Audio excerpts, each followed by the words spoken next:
Donnie and Dolly. The team is supported by ableauctions.ca. Closing your business? We can help. That's what I'm talking about. All of our guests today, including Ross Tucker, standing by, sponsored by Bassan Motors. Due to popular demand, Bassan Motors has continued on with their anniversary sale. Get huge discounts and great promotions with your next vehicle. Get all the details at BassanMotors.com. Joined now from the Ross Tucker Football Podcast, CBS Sports, and Westwood One. He worked the Giants and Bills yesterday. Rick? Yep. Our friend Ross Tucker. How are you, Ross? I'm doing well. No rest for the weary. How are you guys doing? Very, very well. Thanks for doing this. So the Bills over the Giants 14-9.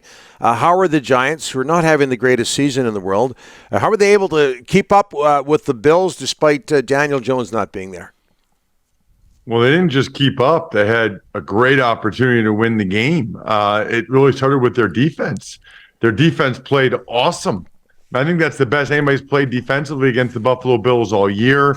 The Bills didn't score until the fourth quarter. They did a terrific job switching up their coverages. They got pressure from straight rush. They brought blitzes. They challenged the Bills receivers. I thought it was fantastic. You know, that was kind of the Giants defense I was expecting to see all year. I don't know why they haven't played that well all year, but they were fantastic. I mean, there was linebackers, Bobby Okereke in particular. He was amazing all night last night. And offensively, you know, they ran it enough.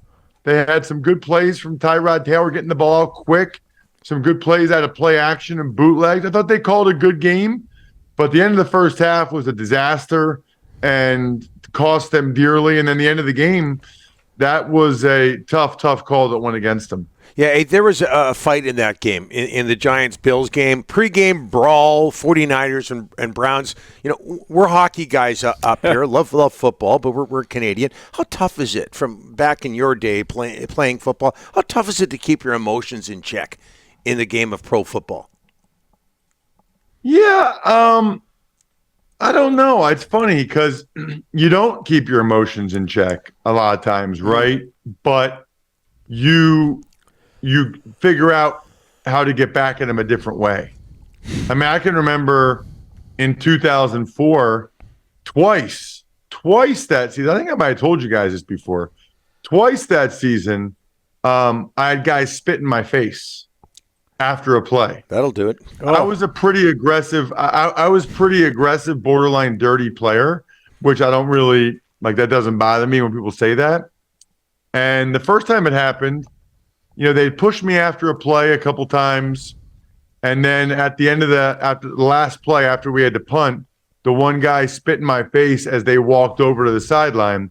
So when we came out for the next TV timeout, and we're all just standing there on the field, I walked over to them and very calmly just said, "Hey guys, I'm tired of it now. I'm going to break one of your legs on the next play."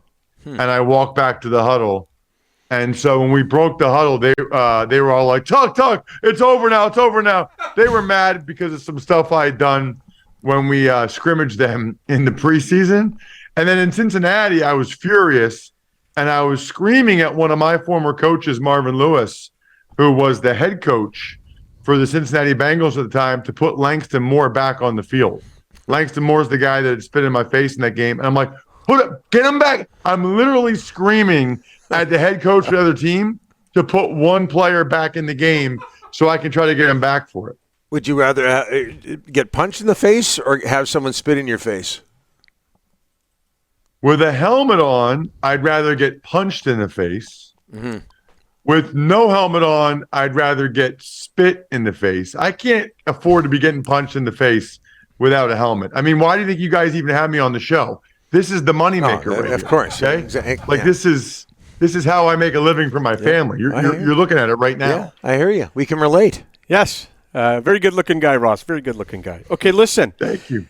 Seahawks in Cincinnati, their defense did the job. The Bengals only coughed up 3 points in the last 42 minutes, but the offense 4 times deep in Cincinnati territory, and they come away with 3 points. You got to do better than that, the offense, Ross. Terrible loss for the Seahawks, honestly. And people don't look at it that way because it's like, okay, the Bengals have Joe Burrow and they've gone to the AFC Championship game the last couple of years, and they're good. And I get that. It's a terrible loss. Terrible. The Seahawks dominated that game. I think out of 3 trips in the second half where they had first and goal, they got maybe 3 points out of That's it.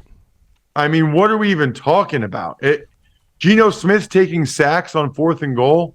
Geno, it's kind of 4th down. Like, throw it.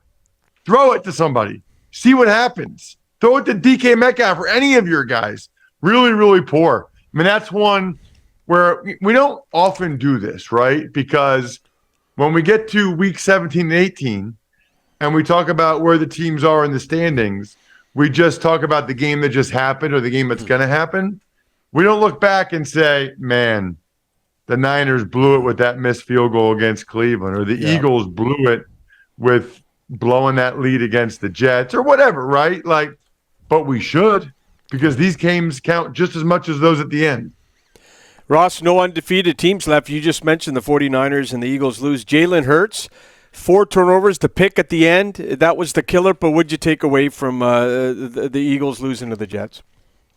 Well, I mean, the Eagles had 4 turnovers. Jalen didn't. Yeah. And I would say, the first one was Goddard, the tight end. The second one was DeAndre Swift. The one where he got hit as he was throwing it needs to be more careful. I was shocked, guys. I was shocked by that last interception by Jalen Hurts. That's not him. Yeah, he doesn't make mistakes like that. I mean, a critical error with less than 2 minutes remaining. The Jets hadn't scored a touchdown all game against the Eagles, and they had the ball at midfield. It's a stunner. It really is, but this is the way the NFL is, right? It was equally surprising that the Niners kid missed the field goal. Heck, the Eagles have a great kicker. He missed a 37-yarder. Yep. The Bills almost lost to the Giants last night. I mean, that's, I think, a big part of what makes the sport so popular is you really don't know. I mean, that's why they actually play the game. It's not like otherwise you could just tell me what the betting line is, and then nobody has to go to the stadium. Nobody has to show up. Like, they actually got to play the game. You got to earn it. Yeah. I thought it was a real interesting, entertaining weekend because of that. So Raiders over the Patriots, 21-17. Patriots 1-5. They've lost 3 straight. It seems everywhere I look on the internet, it's Bill Belichick. How long is he going to last? How much of this falls on? I know we've talked about this recently, but let's do it again. How much of this falls on Bill Belichick? All of it, literally all of it. I mean, it's year 4 now, post Tom Brady. Yeah. Which is a long time, and he is in control of both the personnel and the coaching staff, right? So it's not like you can look at it and say, he's a good coach. They're just not giving him good players, which, by the way, still might be true. But it's him not giving himself good players. But here's the other thing. You watch them, they don't come across as a well-coached team.